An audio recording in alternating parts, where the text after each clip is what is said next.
পড়ার বিষয় পক্ষ থেকে বলছি, তোমরা যারা নেতাজি মুক্ত বিশ্ববিদ্যালয়ে পড়ো অর্থাৎ ইউজি করছো, তাদের 14ই নভেম্বর দুপুর 2টো থেকে অ্যাসাইনমেন্ট জমা নেওয়া শুরু হয়ে গেছে, যা 21শে নভেম্বর পর্যন্ত চলবে।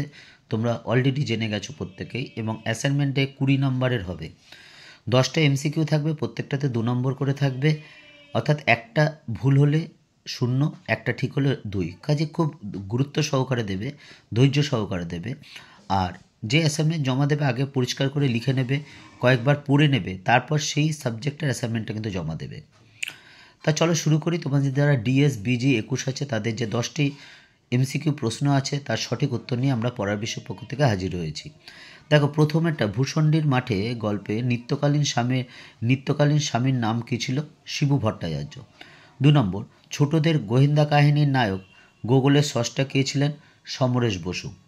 3 নম্বর, সেকালের দারোগা কাহিনীর রচয়িতা কে ছিলেন? গিরিশচন্দ্র বসু। 4 নম্বর, সব ভুতুড়ে গল্প সংকলনটির মোট গল্প সংখ্যা কত? 42টি। 5 নম্বর, কমল কুমার মজুমদার সম্পাদিত ডিটেকটিভ সাহিত্যের প্রকাশক নাম কি? তদন্ত। 6 নম্বর প্রশ্নটা দেখো, পাঁচকড়ি দেব রচনা হত্যাকারীকে যে পত্রিকা ধারাবাহিকভাবে প্রকাশিত হয়েছিল তার নাম কি? আরতি। 7 নম্বরটা দেখো, সত্যজিৎ রায় লিখিত শঙ্কু সিরিজের প্রথম রচনাটির নাম কি ছিল?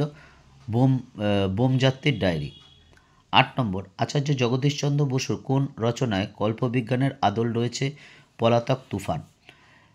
9 নম্বর দেখো, বাবুইয়ের ডিম, গাদালের রস আর টিনচার আয়োডিন কোন দ্রব্যের প্রস্তুতিতে প্রয়োজন ছিল?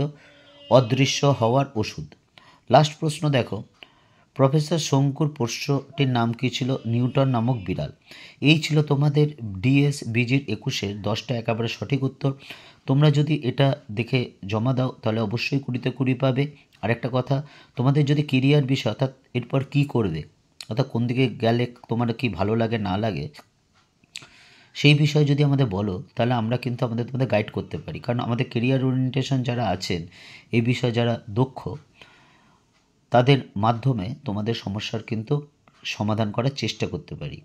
এটা বলছি না 100% পারবো, তবে চেষ্টা করব। এবং এটা শিওর যে আমরা কিন্তু 99.99% অবশ্যই করবো, 100% না পারলে। কাজে যদি চ্যানেলটি ভালো লাগে অবশ্যই লাইক করো, সাবস্ক্রাইব করো এবং বেল আইকন টিপে রেখো। আর আরেকটা কথা ভুলে গিয়েছিলাম, আমরা এই পরের বিষয় চ্যানেলে শুধু তোমাদের এই অ্যাসাইনমেন্টের উত্তর দেবো তা নয়, আমরা বিভিন্ন সাবজেক্টের সাজেশন অলরেডি দেওয়া হয়ে গেছে। যেগুলো দিয়েছি বা যেগুলো দিইনি অনেক কিছুর, সেগুলো আমরা পরীক্ষার 1-1.5 মাস আগে একটা ফাইনাল সাজেশন দেবো, যার মধ্যে থেকে তোমরা অবশ্যই পাবে। এবং বেশ কিছু নোটস দেবো, সেই নোটগুলো তোমাদের বুঝিয়ে দেবো।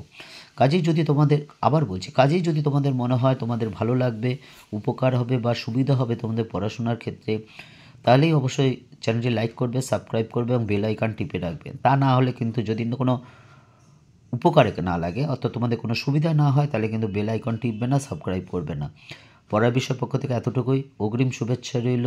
শুধু অ্যাসাইনমেন্টে 20তে 20 নয়, পরীক্ষা খুব ভালো হোক, জীবন খুব আনন্দময় হয়ে উঠুক।